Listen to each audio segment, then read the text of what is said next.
In the sprawling story of Spanish history, one king isn't remembered for glorious battles or grand reforms, but for a single deeply personal secret, one so bizarre it was hidden for centuries. This is the story of Ferdinand VII, a monarch whose life was a prison of paranoia and flesh, and whose most intimate failure dragged a nation into darkness. What was the shocking anatomical rumor that tormented his wives, fueled his cruelty, and left a legacy of mystery that still puzzles historians? Every nation has its heroes and villains, but it's rare they're the same person. In the early 19th century, Spain was an empire groaning under its own weight, desperate for a savior. The country was caught in the political web of Napoleon Bonaparte's French Empire, and at home, the people were simmering with resentment. They hated the weak-willed King Charles IV, his wife Queen Maria Luisa of Parma, and most of all, the Queen's powerful and widely despised lover, Prime Minister Manuel Godoy. While the king hunted, Godoy ran Spain with an arrogant grip, and the court gossiped. In this toxic air, the Spanish people pinned all their hopes on one man, the heir, Prince Ferdinand. To them, he was El Deseado, the desired one. He was the symbol of a fresh start, a pure Spanish prince who would kick out the corrupt favorite, stand up to France, and restore dignity to the crown. They mistook his silence for strength and his exclusion from power as a sign of integrity. They couldn't have been more wrong. The real Ferdinand was a product of his poisonous upbringing. He learned early that loyalty was something to be spent, not honored. Described as a sickly child, he grew into a man who spoke little, rarely smiled, and found a strange, chilling pleasure in petty cruelty. He nursed a deep hatred for his parents, and especially for Godoy, who held the power that should have been his father's. Kept from any real power, Ferdinand became a magnet for every unhappy nobleman in the kingdom. In 1807, their plotting led to the conspiracy of El Escorial, a sloppy coup attempt. When it was discovered, Ferdinand's true character was revealed. Facing punishment, the desired prince completely fell apart. He betrayed his co-conspirators without a second thought, writing a groveling letter to his father begging for forgiveness. He named names and saved his own skin. Yet the public saw a martyr, a virtuous prince persecuted by the wicked Godoy. Their next chance came in March 1808 with the tumult of Aranjuez. Not a quiet plot, but a public uprising. A mob stormed Godoy's home, and a terrified Charles IV was forced to abdicate in favor of his son. Ferdinand VII was finally King of Spain. His reign lasted just 2 months. Napoleon, who had been pulling the strings all along, wasn't about to let Spain choose its own king. He summoned Ferdinand and his father to the French city of Bayonne, promising his support. Ferdinand, naive and desperate for Napoleon's blessing, walked right into the trap. In one of the most humiliating episodes in European royal history, Napoleon forced both father and son to give up their rights to the throne. For the price of a comfortable exile, Ferdinand VII handed the crown of Spain to Napoleon, who gave it to his brother, Joseph Bonaparte. While Spain's elite might have accepted this, the people did not. Their desired king had been stolen. Uprisings erupted across the country, igniting the brutal Peninsular War. For 6 long years, as Spain fought and bled for its freedom, it did so in the name of a king held captive in a gilded French cage. Ferdinand's absence only inflated his legend. He wasn't a king. He was a cause. They imagined a hero who would return to lead them into a new, liberal age. They were about to find out just what kind of man they'd been fighting for. In March 1814, with Napoleon's empire in ruins, Ferdinand VII was finally restored to the throne. He returned to a Spain that had been changed forever. In his absence, a provisional government, the Cortes of Cadiz, had drafted the Constitution of 1812. It was a remarkably progressive document that established a constitutional monarchy and declared that sovereignty rested with the nation, not the king. The liberals who had fought the French awaited their hero, expecting him to swear an oath to the very constitution he had inspired. Ferdinand had other ideas. On his slow journey to Madrid, he listened to conservative nobles and churchmen who begged him to restore the old ways. On May 4, 1814, he made his choice. He signed a decree abolishing the Constitution of 1812, declaring everything the Cortes had done to be illegal. The desired king was gone. In his place stood El Rey Felon, the felon king.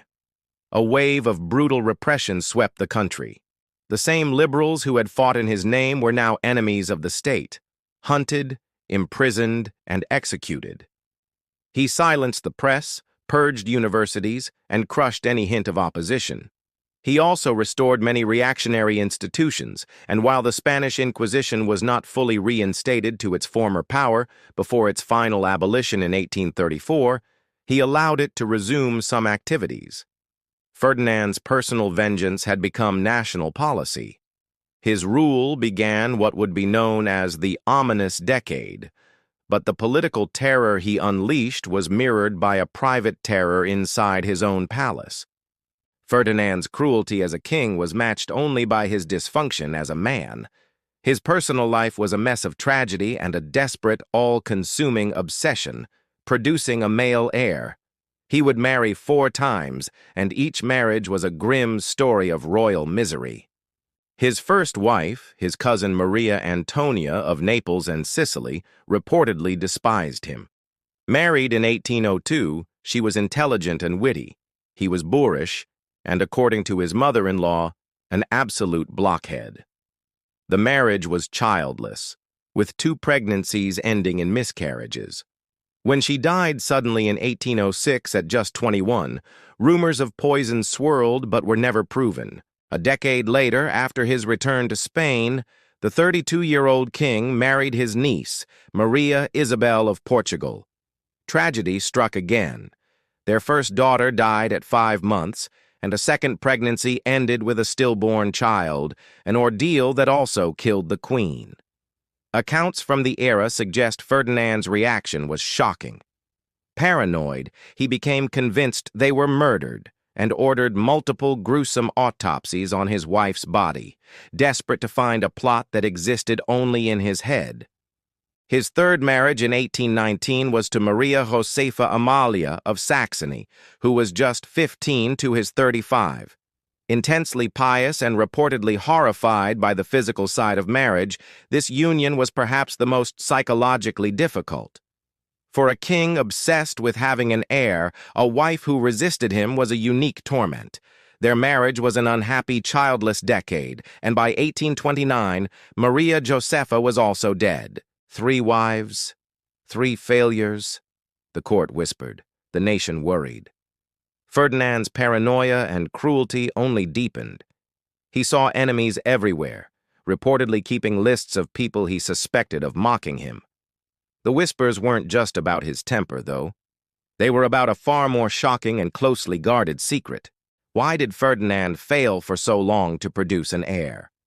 The most persistent and scandalous rumor surrounding Ferdinand VII was that he suffered from a rare physical condition, genital macrosomia, meaning his reproductive organ was abnormally large.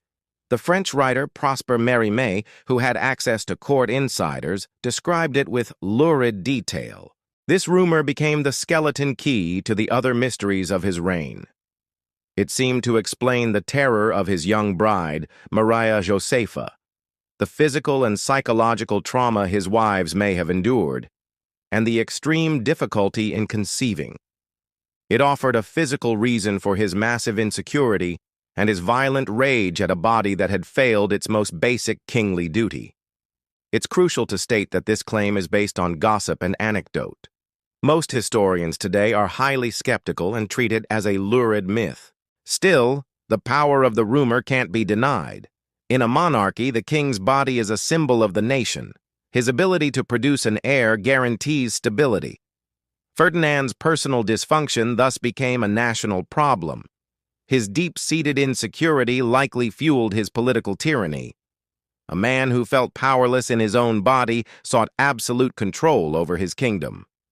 The king's private humiliation was projected as public repression. By 1829, Ferdinand was 45, in poor health, and still without an heir. His younger brother, Don Carlos, was waiting to take the throne, a man even more absolutist than Ferdinand. The thought was unbearable. So the felon king took one last, desperate gamble. He married for a fourth time to another niece, Maria Cristina of the Two Sicilies. Maria Cristina was pragmatic and understood her duty. Soon, a miracle. The queen was pregnant. In October 1830, she gave birth to a healthy daughter, Isabella. But under the Salic law, brought to Spain by the Bourbon dynasty, a woman couldn't inherit the throne if there were male relatives. Don Carlos was still the legal heir. But Ferdinand, pushed by his ambitious wife, refused to accept this. In a move that defied his entire reactionary life, he formally issued the Pragmatic Sanction of 1830. This decree ratified an older, unpublished law that effectively abolished the Salic law in Spain. With the stroke of a pen, he disinherited his brother and made his infant daughter, Isabella, the future queen. The man who had destroyed a liberal constitution to keep tradition now overturned that same tradition to serve his own will. The backlash was instant and furious. Supporters of Don Carlos, known as the Carlists, declared the Pragmatic Sanction illegal. They saw themselves as defenders of Spanish tradition against a corrupt king.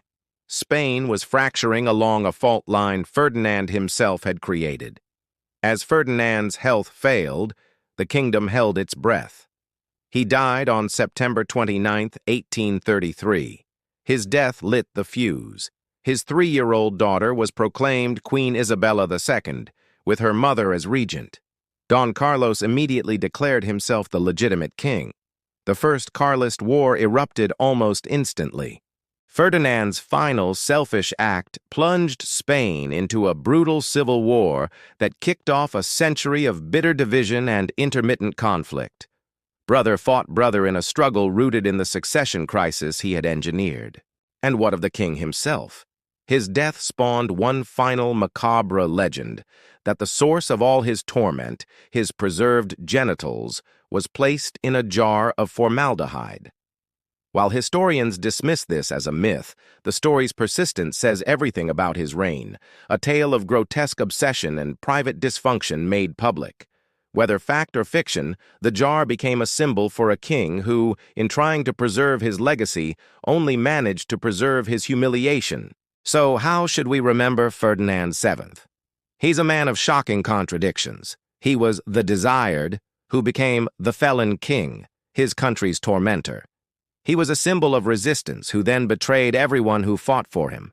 He was an arch-conservative who tore up tradition to satisfy a personal whim, setting his country on the path to civil war. Historian Stanley Payne called him, in many ways, the basest king in Spanish history. Cowardly, selfish, grasping, suspicious, and vengeful. Under his rule, Spain lost nearly all of its American empire. Its economy was ruined, and the monarchy was stripped of prestige. His name doesn't evoke pride, but an era of national humiliation and division. The story of Ferdinand VII is more than just scandals. It's a chilling tale of how the hidden struggles of one person in power can warp the destiny of millions. His paranoia became his people's prison. His insecurity became their law. And his desperate quest for an heir became the catalyst for wars that would tear his country apart. His body is long gone, but the scars he left on Spain remain. The whispers from his bedchamber became the war cries of a divided nation, leaving behind not a glorious legacy, but a deeply mysterious chapter in the book of history. If you found this dive into history's dark corners fascinating, be sure to like this video, subscribe for more stories of mystery and scandal, and let us know in the comments which enigmatic historical figure we should explore next.